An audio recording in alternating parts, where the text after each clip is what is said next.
Welcome to PhenaFilm. In this episode, we dive deep into the thrilling world of crime cinema. From daring heists to intricate whodunits, our collection of recommendations will take you on a captivating journey through the shadowy alleys and twisted minds of the criminal underworld.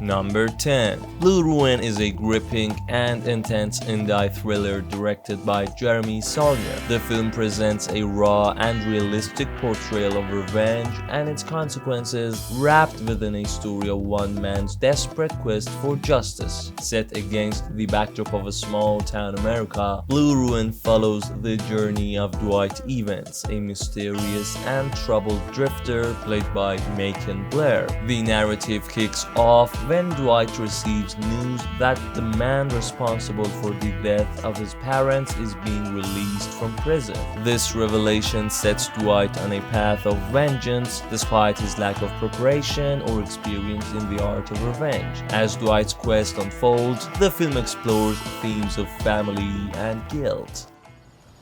I'd forgive you if you were crazy, but you're not. You're weak.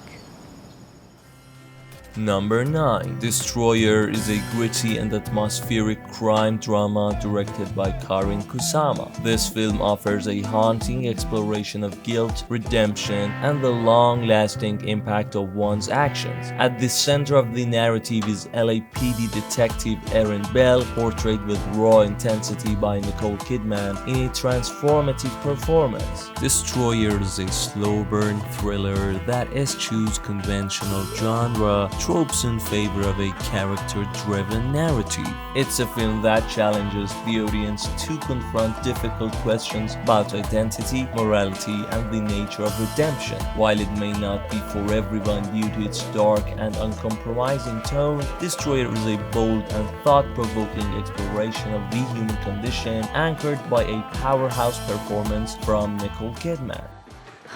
I'm a cop. No!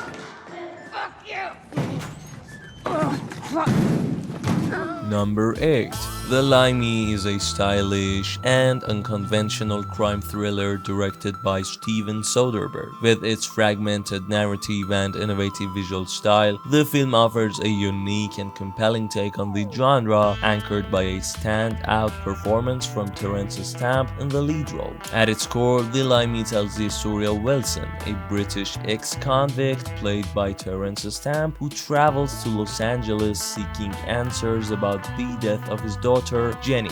What unfolds is a complex and atmospheric tale of revenge, redemption, and the passage of time.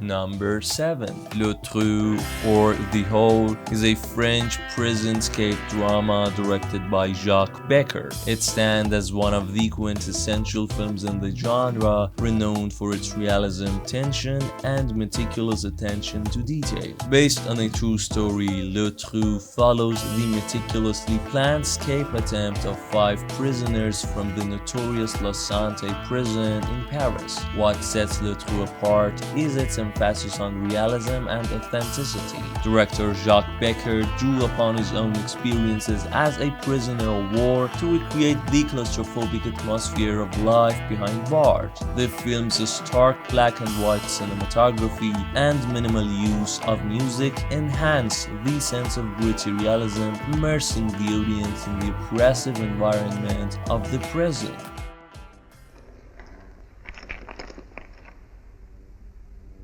Ça, c'est un sous-cellule comme ici. Number 6. In Cold Blood is a landmark film directed by Richard Brooks and based on Truman Capote's groundbreaking non-fiction novel of the same name. The film is a chilling and immersive portrayal of the true story of the brutal murders of the Clutter family in rural Kansas in 1959, and the subsequent capture, trial, and execution of their killers, Perry Smith and Vic Hickok. What sets in setting Cold Blood apart is its documentary-style approach to storytelling, which blurs the lines between fiction and reality. Shot in stark black and white, the film captures the bleak and desolate landscape of rural America, underscoring the sense of isolation and despair that permeates the story. Make one move. Holler once, and we'll cut their throats. All right? Before we move on to the last 5 films of our list, I'd like to ask you to support us by liking, commenting, and subscribing if you enjoy our work. Also, if you have any suggestions or criticisms to help us improve, please do share them with us. Now, let's proceed. Number 5. Thief, directed by Michael Mann, is a gritty and stylish crime thriller that stands as a defining film in the genre. Starring James Caan in a powerhouse performance, the film follows the story of Frank, a skilled safecracker who dreams of leaving behind his life of crime to build a future with the woman he loves. Visually, Thief is a feast for the eyes, with Mann employing a distinctive aesthetic that combines neon-lit cityscapes with moody, atmospheric cinematography. The film's iconic synth-driven score, composed by Tangerine Dream, adds to the sense of tension and unease, heightening the emotional impact of key moments.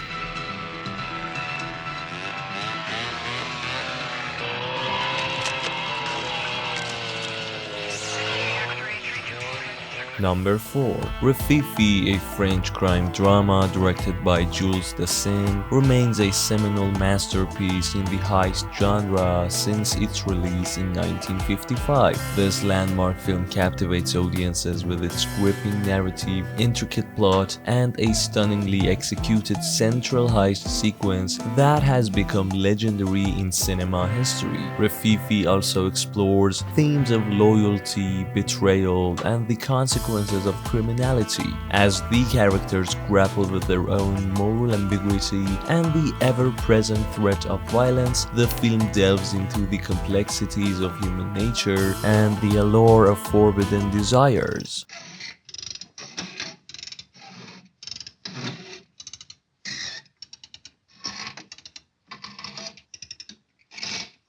Number 3.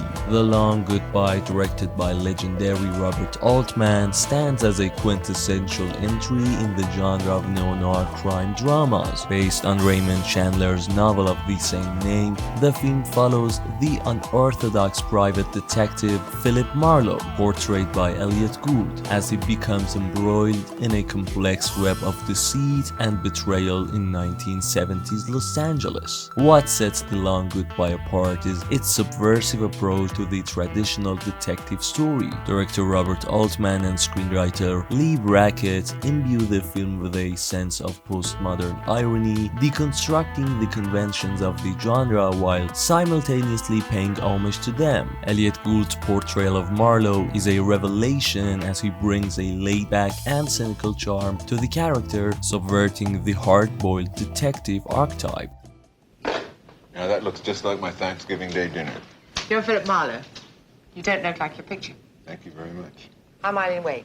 And you don't look like a secretary. Number 2. Le Cercle Rouge, directed by Jean-Pierre Melville and released in 1970, stands as a seminal work in the realm of French crime cinema. Renowned for its minimalist style, meticulous attention to detail, and masterful direction, the film is a gripping exploration of fate, honor, and betrayal in the criminal underworld. What sets Le Cercle Rouge apart is its understated elegance and attention to detail.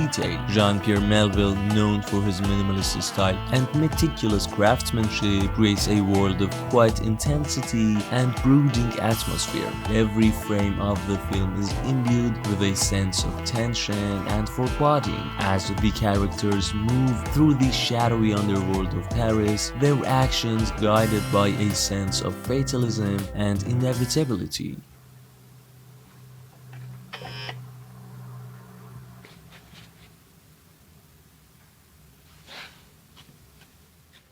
And the movie number 1, Double Indemnity, directed by Billy Wilder, stands as a classic example of film noir and one of the most influential entries in the genre. Adapted from James M. Cain's novella of the same name, the film is a taut and suspenseful thriller that explores the themes of betrayal, greed, and moral corruption. Set in Los Angeles during the 1940s, Double Indemnity follows insurance salesman Walter Neff, played by Fred McMurray, who becomes entangled in a deadly scheme with the seductive Phyllis Dietrichson, portrayed by Barbara Stanwyck. Phyllis convinces Walter to help her murder her husband for the insurance money, setting off a chain of events that spiral out of control. I loved you, Walter, and I hated him. But I wasn't going to do anything about it, not until I met you. You planned the whole thing. I only wanted him dead.